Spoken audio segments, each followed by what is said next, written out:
Today we're going to be talking about variables and expressions. Okay, what we're really going to be doing in this video and throughout this lesson is we're going to be translating verbal to algebraic expressions. So we're going to be going back and forth. I'm going to give you words, you're going to have to write me an expression. I'm going to give you algebra, you're going to have to write me words.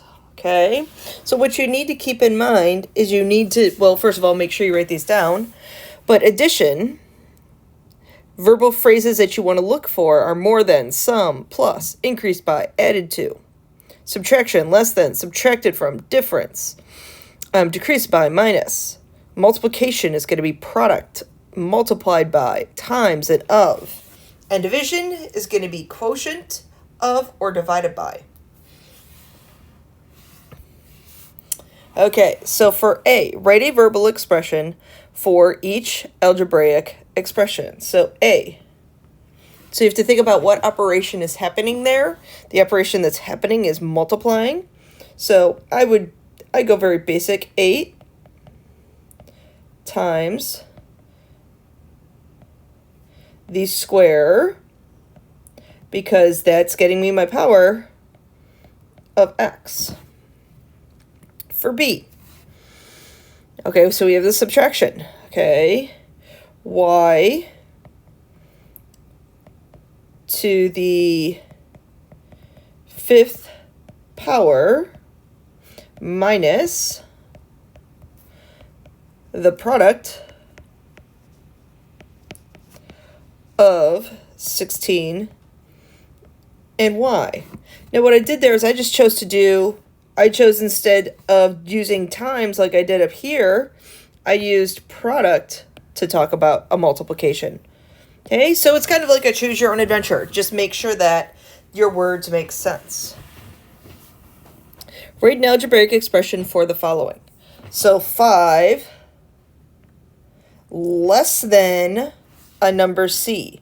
So the key less than, okay, that tells me that the C comes first. So my number C, 5 is less than that.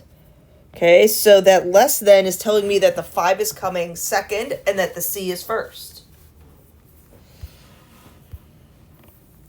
Write an algebraic expression for the following. 9 plus the product of 2 and D. So 9 plus is the plus symbol. Product means multiply 2 and D. Write an algebraic expression for the following. 2/5. So 2/5 is that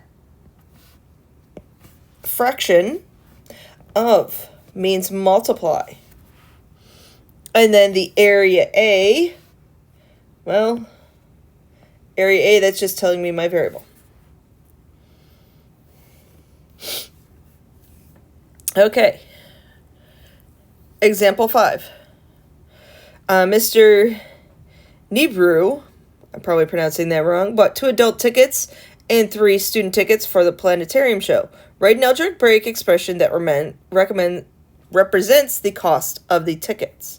Okay, so we need to define a variable since they didn't for us.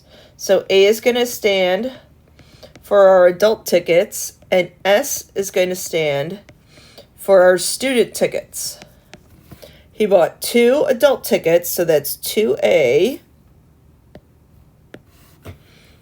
3 student tickets, okay, and you're adding those 2 things together. Okay, so that is my video on algebraic expressions.